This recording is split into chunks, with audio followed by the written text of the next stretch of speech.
Item number 19 नियम 193 के अधीन चर्चा।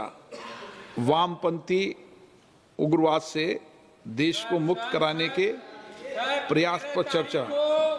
बीएसी में सरकार ने ये कमिट हो गया विषय, अब हो गया विषय। और पे चर्चा होगी सर। ये सर सरकार भाग रही है अपने कमिटमेंट से सर ये कैसे होगा सर? डॉक्टर शबरी जो कमिट करते हैं वो नहीं करते के स्थान पर डॉक्टर श्रीकांत शिंदे सर। लोगों की इस चर्चा को आरंभ करेंगे। लोगों की जाने अरे बैठो, बैठ जाओ अभी। गैस की वजह से परेशान है, पेट्रोल डीजल चलो गवर्नमेंट ने कमिट किया, आपके प्रेसिडेंट ने कमिट किया था सर, इस पर चर्चा होनी चाहिए। धन्यवाद अध्यक्ष महोदय कि आज 193 के तहत देश को लेफ्ट विंग एक्सट्रीमिज्म से मुक्त करने के प्रयासों पर इस चर्चा पर मुझे बोलने की अनुमति दी, इसलिए मैं आपका धन्यवाद अदा करता हूँ। मैं अपनी पार्टी शिवसेना और हमारे लीडर एकनाथ शिंदे जी की ओर से देश को नक्सल मुक्त बनाने के इस महायज्ञ में माननीय प्रधानमंत्री नरेंद्र मोदी जी और गृह मंत्री अमित शाह जी, भारत सरकार और हमारे सभी जवानों को यहाँ बहुत बहुत बधाई देता हूँ कि आज हमारी पैरामिलिट्री फोर्स हो, पुलिस फोर्सेस हो, सीआरपीएफ के जवान, महाराष्ट्र पुलिस या गढ़चिरौली के C60 कमांडोस, उन सभी को मैं नमन करता हूँ। और आज उन सभी सुरक्षा कर्मियों को भी अपनी गहरी श्रद्धांजलि अर्पित करता हूँ कि जिन्होंने गए कई दशकों तक वामपंथी उग्रवाद से लड़ाई की और उन्होंने सर्वोच्च बलिदान दिया। मैं देश के उन लाखों आदिवासी नागरिकों और विस्थापित परिवारों को नमन करता हूँ कि जिन्होंने माओवादी हिंसा, थोपे गए पिछड़ेपन और दशकों के खौफ का दर्द झेला है। मैं उन तमाम पीड़ितों को सलाम करता हूँ जिन्होंने नक्सलवाद के इस खूनी आतंकवाद में अपने पिता को गंवाया, अपनी माँ को गंवाया, अपनी बहन को, अपनी बेटियों को हमेशा के लिए खो दिया। आज इस चर्चा की शुरुआत हो रही है। माननीय गृह मंत्री जी ने 1 साल पहले सदन में कहा था कि 31 मार्च 2026 के पहले इस भारत से पूरे नक्सलवाद को खत्म करने का काम यहाँ पर करेंगे। और आज 31 मार्च के पहले, एक दिन पहले यहाँ पर हम लोग इस सदन में चर्चा कर रहे हैं। मुझे लगता है एक डेडलाइन तय करके उसके ऊपर, उसके पहले, एक दिन पहले इस सदन में चर्चा करने के लिए भी हिम्मत लगती है। वो आज हिम्मत जो है गृह मंत्री अमित शाह जी ने यहाँ पर दिखाई है। आज 30 मार्च है। 31 मार्च तक इस देश से किस प्रकार से माओवाद, नक्सलवाद को कम करने की कोशिश हमारे सरकार ने की, इसका मुझे लगता है कि संपूर्ण ब्यौरा गृह मंत्री जी देंगे। मैं आज यहां पर विपक्ष के उन आलोचकों को यहां पर कहना चाहूंगा कि आपके लिए अरे बोलने तो दो, अभी तक तो शुरू करना है। अभी शुरू किधर किया, अभी शुरू कर रहा है। सुनिए जरा, धैर्य रखो। मुझे लगता है कि उनके लिए करारा जवाब है कि जो कहते थे नक्सलवाद को खत्म जो है नहीं किया जा सकता, ये इम्पॉसिबल टास्क है। रेड कॉरिडोर जो इनकी ही बदौलत इतने सालों तक पनपी, वो रेड कॉरिडोर समय सीमा के खत्म नहीं हो सकता। आज उन लोगों को हमारा जवाब है कि गृह मंत्री जी ने सिर्फ हवा में बात नहीं की, उन्होंने डेडलाइन तय की और आज पूरे विश्वास के साथ उस डेडलाइन से पहले इस देश को माओवाद से मुक्त करने के लिए प्रयास भी यहां पर किया। अगर 4-5 दशक पहले इन्होंने ये जिम्मेदारी अगर निभाई होती कि जो रेड कॉरिडोर जिसकी शुरुआत एक छोटे से गांव से हुई 1967 में पश्चिम बंगाल के नक्सलबाड़ी एक छोटे से गांव का आंदोलन आने वाले 4 दशकों में एक छोटे से गांव से निकलकर 12 राज्यों तक पहुंचा और 200 डिस्ट्रिक्ट जो है इसके शिकार हुए। अगर टाइमली इंटरवेंशन होता तो वो नक्सलबाड़ी गांव में जो आंदोलन शुरू हुआ था वो वहां का वहां रुकाया जा सकता था, लेकिन पूरा रेड कॉरिडोर यहां पर बना। क्यों ये रेड कॉरिडोर बना? क्योंकि सरकार के प्रति विश्वास की घोर कमी थी।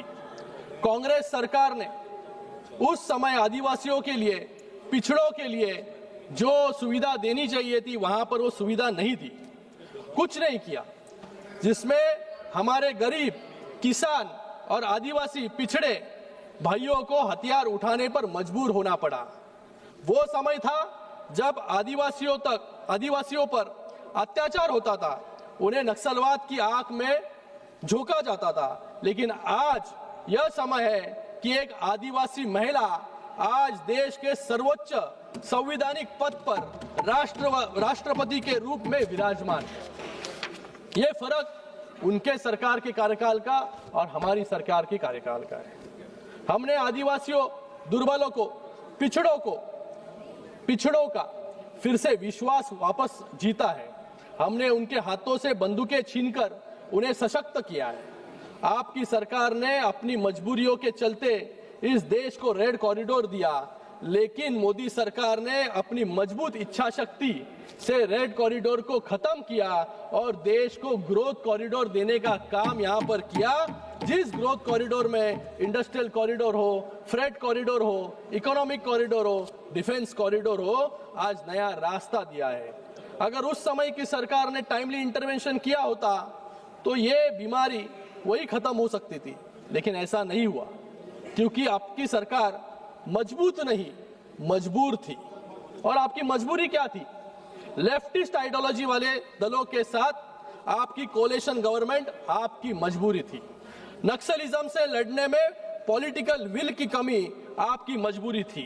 पॉलिसी पैरालिसिस आपकी मजबूरी थी। इसलिए आप जो नक्सलवाद एक गांव से बढ़ा, वो 200 जिलों तक पहुंच गया, उसको रोकने में आपकी नाकामयाबी थी।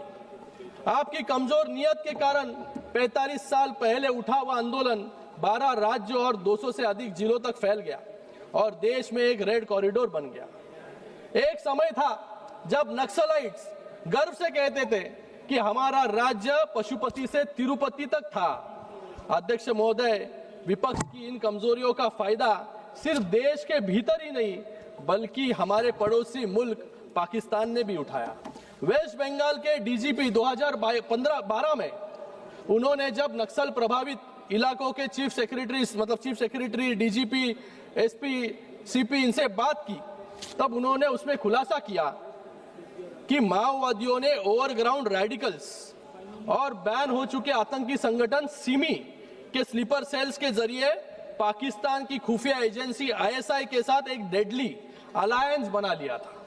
अध्यक्ष महोदय, आईएसआई, सिमी और नक्सलवाद का ये नेक्सस हमारे देश में खुलेआम अपनी जड़ें जमा रहा था। देश के अंदर से देश को खोखला करने का काम यहां पर चल रहा था, विदेशी साजिश चल रही थी, लेकिन हमारे देश का दुर्भाग्य यह रहा कि कांग्रेस की सत्ता थी और उन्होंने देश की सुरक्षा के साथ समझौता करने का काम यहां पर किया। एक तरफ कश्मीर में ऐतिहासिक पाप इन्होंने किया, दूसरी तरफ नॉर्थ ईस्ट और पंजाब में उग्रवाद बढ़ रहा था और जंगल में नक्सलवाद बिना किसी खौफ के पनप रहा था। मुझे लगता है कि ये पूरे तरीके से हमारे देश के संप्रभुता पर हमला था। कांग्रेस के इस कमजोर इच्छा शक्ति के कारण हमारे निर्दोष नागरिक और पुलिसकर्मियों को अपनी जान गंवानी पड़ी। लेकिन मैं आज इस सदन में गर्व से कह सकता हूं कि पिछले 11 सालों में हमारी सरकार ने कांग्रेस के पैदा किए हर बीमारी का एक एक करके इलाज किया।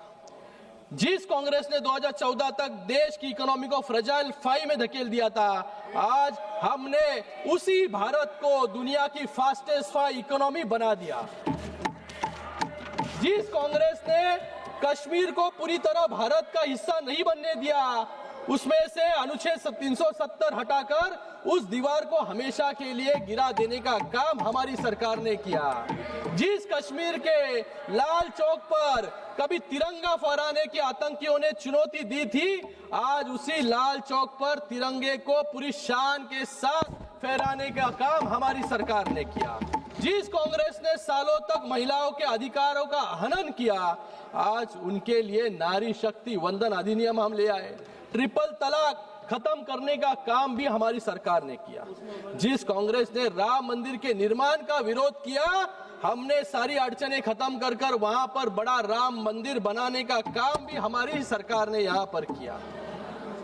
जिस कांग्रेस ने अपनी कमजोरियों से इस देश को आतंकवाद और नक्सलवाद का जहर दिया, आज हमारी सरकार उन दोनों को जड़ से खत्म करने जा रही है। ये युवाओं की बात यहां पर करते हैं, लेकिन युवाओं के लिए इन्होंने क्या किया? जिन युवाओं को राष्ट्रवाद सिखाना था, उन्हें अलगाववाद दिखाया गया। जिन युवाओं को विकास के उजालों में चलाना था, उसे नक्सलवाद के अंधेरे में धकेला गया। लेकिन हमारी सरकार ने क्या किया? गढ़चिरौली में 5000 युवाओं को नक्सलिज्म छोड़ने पर मजबूर किया और उनको मुख्य धारा में लाने का काम हमारी सरकार ने यहाँ पर किया।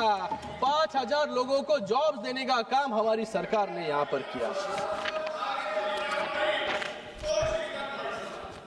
जब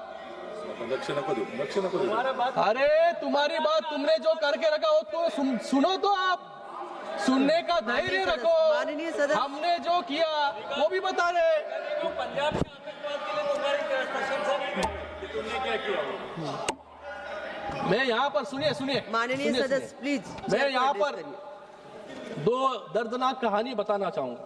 2015 अप्रैल को एक ग्राम उपसरपंच पुत्र दुर्गे को नक्सलियों ने केवल इसलिए बेरहमी से मौत के घाट उतार दिया क्योंकि वो गांव के खेतों में सिंचाई योजना लाने के लिए सचिवालय गए थे। उसी के साथ में आदिवासी बच्चों का भविष्य संवारने वाले एक निर्दोष शिक्षक, उसका नाम योगेंद्र मेश्राम था, उसको भी जो है शक किए, झूठे शक के कारण जो है मार दिया गया। और जब सब छात्र सड़कों पर उतरे, तब नक्सलियों ने, माओवादियों ने एक चिट्ठी निकाली और कहा हमने इसे बाय मिस्टेक मारने का काम यहाँ पर किया। जिस देश में निर्दोष नागरिकों को बाय मिस्टेक मारा जाता था, ऐसे राज्य का नेतृत्व जो है कांग्रेस वहां पर करती थी। लेकिन आज इन सब नक्सलवादियों को चुन चुन कर मारने का काम यहाँ पर सीआरपीएफ के जवान, पुलिस जो है यहाँ पर कर रहे हैं। मैं यहाँ पर अमित शाह जी का धन्यवाद अदा करूंगा कि जिन्होंने बुद्धि और बंधुता से, प्यार से लोगों को, नक्सलाइट को, जो नक्सल ग्रस्त भाग में इन्वॉल्व थे, उनको मुख्य धारा में लाने का काम किया, उनको समझा बुझा कर लाने का काम किया। और जो लोग राष्ट्र विरोधी ताकतें बुद्धि और बंधुता से भी नहीं समझे, उनको फिर बुलेट का जवाब बुलेट से देने का काम जो है यहाँ पर अमित शाह जी ने किया। अब ना होगा चर्चा का बवंडर, आकर करे खुद सरेंडर, नहीं तो होगा तुम्हारा सीधा एनकाउंटर। इसलिए आज इस देश में 10,000 से अधिक नक्सलियों ने हथियार डालकर मुख्य धारा को चुना। अकेले 2025 में 317 नक्सली ढेर हुए, 862 गिरफ्तार हुए, 1900 ने आत्मसमर्पण किया। 2024 और 2025 में 28 बड़े नक्सली नेता मारे गए। सेंट्रल कमेटी के 6 सदस्य उसमें शामिल थे। मार्च 31 के डेडलाइन से पहले, मतलब 2026 के शुरुआती 3 महीनों में ही 630 से अधिक कैडर्स ने हिंसा का रास्ता छोड़ दिया। ये आंकड़े गवाह है कि अमित शाह जी के नेतृत्व में नक्सल मुक्त भारत का संकल्प अब हकीकत बन रहा है। बुलेट से बैलेट तक का सफर हमने यहाँ पर देखा है। जिस बस्तर में, जिस गढ़चिरौली में कभी वोटिंग के लिए लोग बाहर नहीं निकलते थे, जहां पर सिर्फ बुलेट की आवाजें सुनाई देती थी, आज वहां पर जब इलेक्शंस हुए, बस्तर में 70% वोटिंग हुई और गढ़चिरौली में 73% वोटिंग जो है वहां पर हुई। ये फर्क है, ये सफर है बुलेट से बैलेट तक का। आज जम्मू कश्मीर में 370 उखाड़कर फेंकने का काम जो है हमारी सरकार ने यहां पर किया। पूर्वोत्तर में दशकों पुराने उल्फा और बोडो विवादों को ऐतिहासिक शांति समझौता से सुलझाने का काम भी हमारे ही सरकार ने किया। यह है दृढ़ इच्छा शक्ति। ये दृढ़ इच्छा शक्ति के कारण जो है ये संभव हो पाया है। अलग अलग मुझे लगता है कि आज जब हम यहां पर चर्चा कर रहे हैं तो 31 मार्च 2026 का दिन भारत के लिए एक इतिहास में स्वर्ण अक्षरों में दर्ज होने जा रहा एक ऐसा पल है जहां पर अंतरिक्ष सुरक्षा का सबसे बड़ा खतरा, जिसको हमेशा के लिए दफन करने का काम जो है हमारी सरकार यहां पर करेगी। आज यहां पर हमारी सरकार ने क्या किया? जिस नक्सल ग्रस्त भागों में समांतर सत्ता खड़ी कर ली थी, जहां पर पैरेलल इकोनॉमी चल रही थी, जहां पर 1500 करोड़ का विशाल वॉर चेस्ट निर्माण हुआ था, जहां पर निजी हथियारों की फैक्ट्री तक स्थापित हो गई थी, जब अल जजीरा ने अंतरराष्ट्रीय मीडिया ने भी यहां पर कहा था कि कुछ भाग जो भारत में है वो लिबरेटेड जोन्स घोषित कर दिए गए थे, मतलब भारत के अंदर ही लिबरेटेड जोन्स। ऐसा काम जो है तब के सरकार के दौरान हो रहा था, लेकिन हमारी सरकार 2014 में आई, हमने स्ट्रैटेजी बदली, फ्रैगमेंटेड अप्रोच रिएक्टिव अप्रोच से बदलकर प्रोएक्टिव अप्रोच अपनाया, इंटीग्रेटेड और स्ट्रैटेजिक अप्रोच को इंप्लीमेंट किया। इसलिए आज जीरो टॉलरेंस, मिनिमम वायलेंस और गुड गवर्नेंस के सिद्धांतों पर इस समस्या के जड़ पर प्रहार करने का काम हमारी सरकार ने किया। दशकों तक फैले रेड कॉरिडोर अब इतिहास के पन्नों में सिमट रहा है। सबसे अधिक प्रभावित जिले 2014 के 36 घटकर 2025 में केवल 3 रह गए। नक्सली हिंसा दर्ज करने वाले पुलिस स्टेशन की संख्या 2013 के 330 से घटकर 2025 तक मात्र 52 रह गई। रेड कॉरिडोर का विस्तार 18,000 वर्ग किलोमीटर से सिमटकर अब खत्म होने जा रहा है। तो ये उपलब्धियां जो है हमारी सरकार की है। सुरक्षा बलों की मृत्यु दर में 73% की गिरावट हुई। आम नागरिकों की मृत्यु के आंकड़ों में 70% की कमी आई। वर्ष 2022 में 30 वर्षों में पहली बार लेफ्ट विंग एक्सट्रीमिज्म से होने वाली मौतों का आंकड़ा 100 से नीचे पहुंचा। 2024 290 नक्सली मारे गए, 1000 गिरफ्तार हुए और 800 ने आत्मसमर्पण किया। 2025 कुल 317 नक्सली ढेर किए गए, 800 गिरफ्तार हुए और रिकॉर्ड 2000 नक्सलियों ने हथियार डाले। 2014 से पहले 66 थानों के मुकाबले पिछले 10 वर्षों में हमने 568 नए फोर्टिफाइड थाने यहां पर बनवाए। आपातकालीन परिचालन के लिए 68 नए नाइट लैंडिंग हेलीपैड का निर्माण भी हमारी सरकार ने किया। 2018 में बस्तरिया बटालियन का गठन भी हमारी सरकार ने यहां पर किया। जो निधि यहां पर लग रही थी योजनाओं के लिए, उसमें भी 155% की वृद्धि करने का काम हमारी सरकार ने किया। एनआईए ने 108 केस दर्ज किए और 40 करोड़ की संपत्ति जो है जब्त करने का काम यहां पर किया। इंफ्रास्ट्रक्चर डेवलपमेंट हो, डिजिटल क्रांति हो, बैंकिंग और डाकघर में वृद्धि हो, शिक्षा स्कूल में वृद्धि हो, स्कूल के संख्या में, आईटीआईज हो, कौशल विकास के केंद्र हो, ये सब जो है ये इंटीग्रेटेड अप्रोच का नतीजा जो है आपको यहां पर देखने के लिए मिल रहा है। तो आज 31 मार्च 2026 के समय सीमा से पहले ही हम नक्सलवाद के इन सभी आंकड़ों को शून्य पर ले आने की कोशिश जो है यहां पर हमारे गृह मंत्री जी ने यहां पर किया है। यहां पर किस प्रकार से 2014 के पहले कांग्रेस का नक्सलियों के प्रति सॉफ्ट कॉर्नर देखा जा रहा था।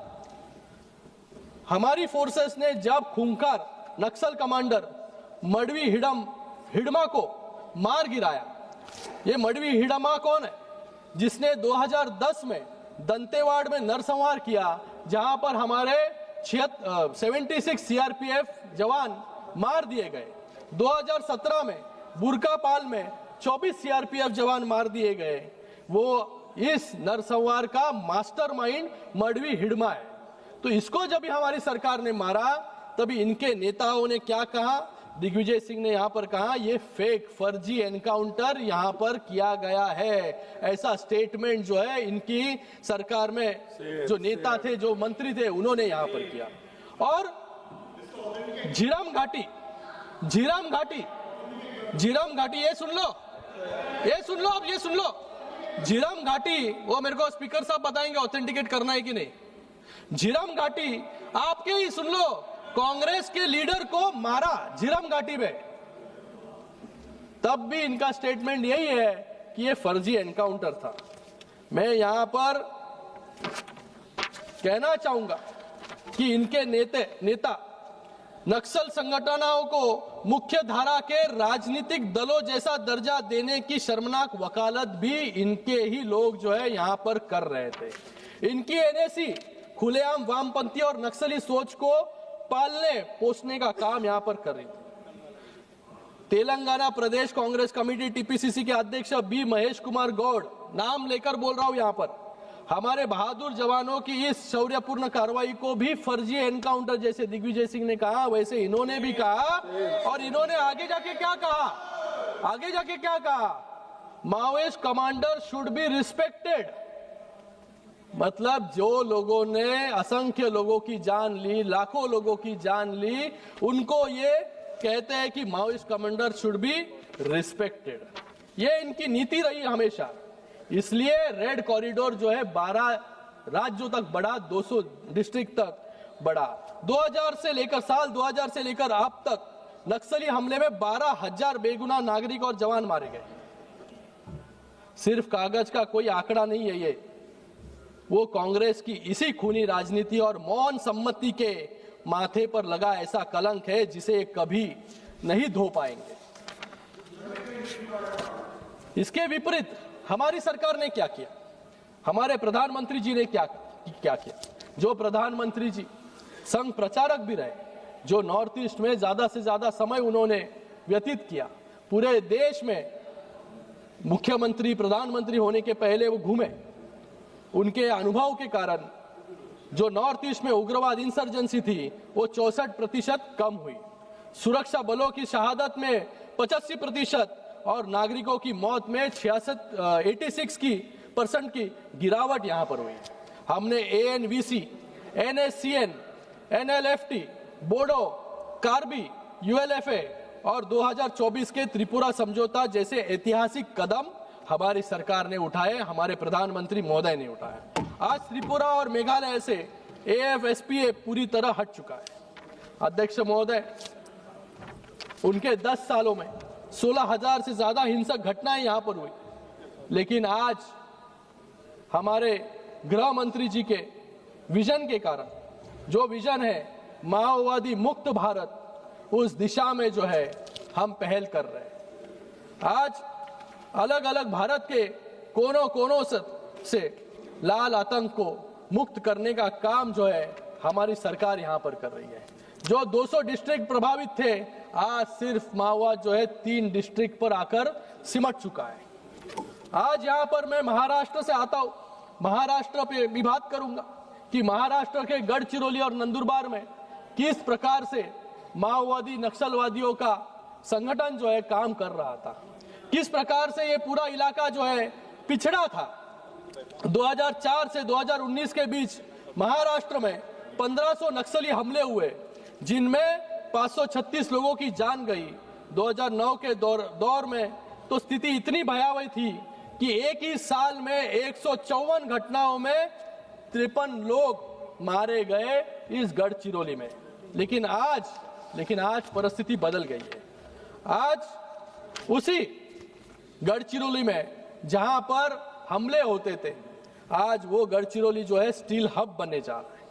आज हमारी एनडीए सरकार ने नक्सलवाद को खत्म करने का काम वहां पर किया। कैडर में भारी गिरावट, 2014 में जहां महाराष्ट्र में 550 सशस्त्र कैडर थे, 2024 में घटकर केवल 56 रह गए। आज गढ़चिरौली और गोंदिया में केवल 24 सक्रिय नक्सली बचे हैं। मृत्यु दर में जो 93 से घटकर 3 पर आ गया है। ऐतिहासिक आत्मसमर्पण सीपीआई केंद्रीय समिति के सदस्य मलोजुला वेणुगोपाल राव भूपति, उसने भी आत्मसमर्पण, जिसके ऊपर 6 करोड़ का इनाम था, उसने भी आत्मसमर्पण यहां पर 2025 में किया। उत्तर गढ़चिरौली नक्सल मुक्त, मैं कहना चाहूंगा कि उत्तर गढ़चिरौली जो है आज पूरी तरीके से नक्सल मुक्त हो चुका है। आज हमारी सरकार जब जंगलों में छिपे नक्सलवाद को ढूंढ ढूंढ के मार रही है, वैसे अर्बन नक्सलियों के खिलाफ भी निर्णायक युद्ध लड़ रही है। एकनाथ शिंदे जी जब मुख्यमंत्री थे तब उन्होंने विशेष सार्वजनिक सुरक्षा एमएसपीएस विधेयक 2024 में लेकर आए। इस कानून के तहत देश विरोधी नैरेटिव चलाने वाले और युवाओं को बरगलाने वाले संस्थाओं को अवैध घोषित कर 7 साल की जेल और 5 लाख के जुर्माने का प्रावधान भी हमारी सरकार ने यहां पर किया। जो गढ़चिरौली कभी हिंसा के लिए जाना जाता था, आज वह देश का नया औद्योगिक केंद्र बन रहा है। भारी निवेश यहां पर आ रहा है। कोनसरी में लॉयड मेटल्स का 20,000 करोड़ का प्रोजेक्ट यहां पर आया है। एहरी में सुरजागढ़ इस्पात का 10,000 करोड़ का स्टील प्लांट यहां पर लग रहा है, जिससे 17,000 युवाओं को रोजगार यहां पर मिलेगा। जेएसडब्ल्यू जैसा बड़ा प्रोजेक्ट यहां पर आ रहा है। 1 लाख करोड़ का विशाल स्टील प्लांट प्रस्तावित है, जिससे 2030 तक गढ़चिरौली भारत का सबसे बड़ा स्टील हब बन जाएगा। गढ़चिरौली में अब जहां पर सिर्फ नक्सलवाद की बातें हम सुनते थे, वहां पर आज ग्रीनफील्ड एयरपोर्ट, रेलवे प्रोजेक्ट, 77 वर्षों में पहली बार भामरागढ़ जैसे क्षेत्रों में बस सेवा शुरू करने का काम भी हमारी सरकार ने किया। जहां पर कभी लोग वोट के लिए बाहर नहीं निकलते थे, वहां पर 72% वोटिंग जो है आज उसी भामरागढ़, उसी गढ़चिरौली में वहां पर हो रहा है। आज टाटा टेक्नोलॉजी के सहयोग से गढ़चिरौली में एक अत्याधुनिक प्रशिक्षण केंद्र IIIT शुरू किया गया है। 4,800 छात्र को यहां से स्किल ट्रेनिंग दी जाएगी।